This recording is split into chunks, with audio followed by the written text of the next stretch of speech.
संवैधानिक उपचारों के अधिकार। संविधान का अनुच्छेद 32 अत्यंत महत्वपूर्ण है और यह अनुच्छेद स्वयं में एक मूल अधिकार है। इस अनुच्छेद पर अपनी भावनाओं को व्यक्त करते हुए संविधान सभा में व्यक्तियों ने अपने उद्गार व्यक्त किए, अपनी भावना व्यक्त और कहा कि यदि अनुच्छेद 32 को संविधान से निकाल दिया जाए तो संविधान निर्जीव हो जाए। अनुच्छेद 32 स्वयं में एक मूल अधिकार है। यदि किसी नागरिक अथवा व्यक्ति का कोई मूल अधिकार भंग होता है तो नागरिक अथवा व्यक्ति असहाय नहीं हो। संविधान में उसे यह भी मूल अधिकार दिया है कि वह अपने मूल अधिकारों को परिवर्तनीय करवाए। अनुच्छेद 32 के अंतर्गत न्यायालय का भी कर्तव्य है कि वह मूल अधिकार को परिवर्तित करे यानी लागू। दूसरी तरफ सन 1976 में संशोधन करके संविधान के अनुच्छेद 226 के अंतर्गत हाई कोर्ट को भी मूल अधिकारों को लागू करने के लिए अधिकार दे दी। डॉक्टर अम्बेडकर ने संविधान सभा में कहा कि यदि मुझे कोई पूछे कि संविधान में कौन सा अनुच्छेद सबसे महत्वपूर्ण है जिसके बिना यह संविधान शून्य हो जाएगा, तो मैं अनुच्छेद 32 इसके सिवाय किसी दूसरे अनुच्छेद का नाम नहीं लूंगा। डॉक्टर अम्बेडकर के अनुसार अनुच्छेद 32 उपचार के लिए 4 प्रकार की व्यवस्था कर। सबसे पहला है भारतीय संविधान का अनुच्छेद 32 एक नागरिकों को संविधान के भाग 3 द्वारा दिए गए अधिकारों को परिवर्तनीय यानी लागू करने के लिए सुप्रीम कोर्ट को समुचित कार्रवाइयों द्वारा प्रचलित करने के अधिकार की गारंटी देता है। दूसरा है अनुच्छेद 32(2) सुप्रीम कोर्ट को इन अधिकारों को प्रदर्शित कराने के लिए समुचित निर्देशिया आदेश या लेख जिनके अंतर्गत बंदी प्रतिक्षण, परमादेश प्रतिषेध, अधिकार परीक्षा और उत्प्रेषण के प्रकार के लेख भी हैं जो भी समुचित हो जारी करने की शक्ति प्रदान करता है। तीसरा अनुच्छेद 32(3) यह उल्लंघित करता है कि सुप्रीम कोर्ट के अनुच्छेद 32(1) और 2 द्वारा दी गई शक्तियों पर बिना प्रतिकूल प्रभाव डाले संसद विधि द्वारा न्यायालय को अपने क्षेत्राधिकार की स्थानीय सीमाओं के भीतर सुप्रीम कोर्ट द्वारा अनुच्छेद 32(2) के अधीन प्रयोग किए जाने वाली सब अथवा किन्हीं शक्तियों का प्रयोग करने की शक्ति दे सके। इसके बाद चौथा अनुच्छेद 32(4) यह कहता है कि इस संविधान द्वारा अन्यथा उल्लंघित अवस्था को छोड़कर इस अनुच्छेद द्वारा प्रत्याभूत अधिकार निलंबित नहीं किया जाएगा। इसके बाद हम जानेंगे कौन आवेदन कर सकता है। तो सुप्रीम कोर्ट को समुचित कार्यवाही द्वारा प्रचलित करने का अधिकार उसी व्यक्ति को है जिसके मूल अधिकार का अतिक्रमण हुआ है। इस अनुच्छेद का प्रयोग केवल नागरिकों के मूल अधिकारों को परिवर्तित कराने के लिए किया जा सकता है। प्रत्येक मामलों में आवेदक को यह दिखाना आवश्यक है कि वह जिस कानून को चुनौती देना चाहता है उसके मूल अधिकार को आघात पहुंचा है।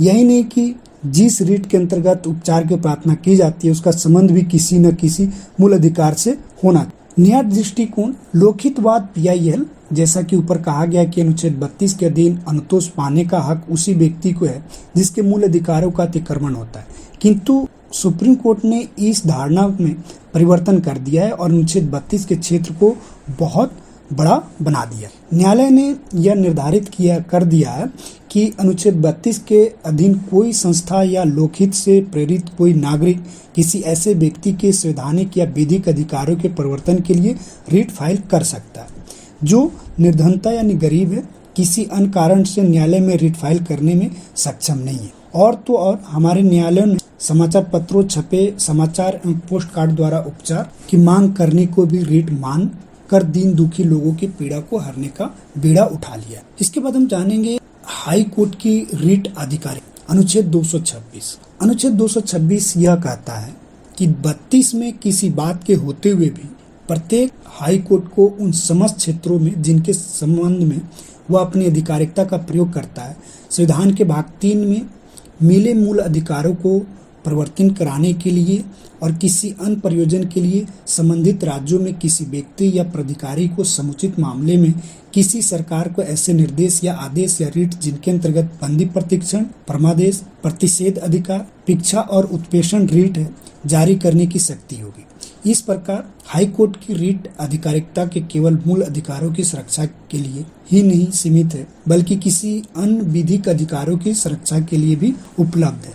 इस मामले में हाई कोर्ट की शक्ति सुप्रीम कोर्ट की अपेक्षा अधिक बड़ा है। अनुच्छेद 226 के अंतर्गत भी यह धारणा कि पीड़ित पक्षकार स्वयं उपचार की मांग कर सकते बदलकर लोकहितवाद की धारणा में परिवर्तित हो गए। अब कोई भी समाज सेवी संस्था, व्यक्तियों का वर्ग या संघ लोकहित में आवेदन कर सकते। इसमें एक बहुत इंपॉर्टेंट केस है अखिल भारतीय रेलवे शोषित कर्मचारी संघ भारत संघ 1981 के मामले में निर्णय दिया गया एक अपंजीकृत संघ भी अनुच्छेद 226 के अंतर्गत उपचार के लिए आवेदन कर सकते। न्यायाधीशों के स्थानांतरण के मामले में यह अभिनिर्धारित किया गया कि न्यायाधीशों के स्थानांतरण और अवर न्यायाधीशों को पदावधि को न बढ़ाने के विषय को न्यायालय में प्रैक्टिस करने वाले अधिवक्ताओं को अनुच्छेद 226 के अधीन चुनौती देने का अधिकार है, क्योंकि न्यायपालिका की स्वतंत्रता में उनका हित है।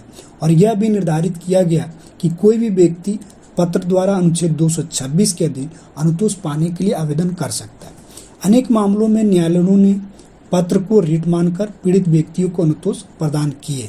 अब हम इसके बाद जानेंगे अनुच्छेद 32 और 226 में।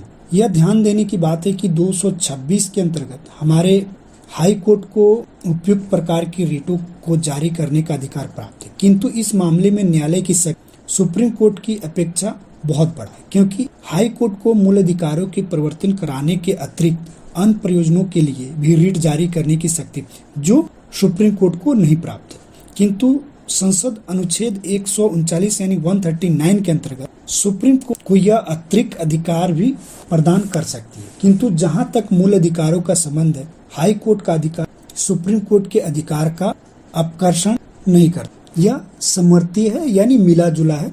पिटिशनर दोनों न्यायालयों में किसी भी तरीके से जा सकता है। यह आवश्यकता नहीं है कि सुप्रीम कोर्ट में जाने से पहले हाई कोर्ट जाना जरूरी है, ऐसा नहीं है। पिटिशनर चाहे तो सुप्रीम कोर्ट भी जा सकता है, पिटिशनर चाहे तो हाई कोर्ट भी जा सकता है।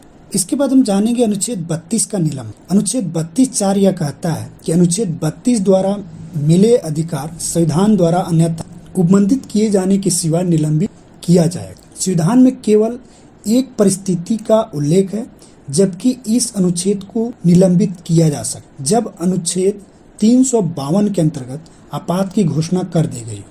तो अनुच्छेद 359 के अंतर्गत राष्ट्रपति भाग 3 द्वारा मिले अधिकारों को परिवर्तित कराने के लिए किसी न्यायालय के प्रचालन अधिकार का उक्त कालावधि के लिए जिसमें की उद्घोषणा लागू रहती है निलंबन करने की घोषणा कर सकते। कुछ लोगों ने इस उपबंध की आलोचना की है।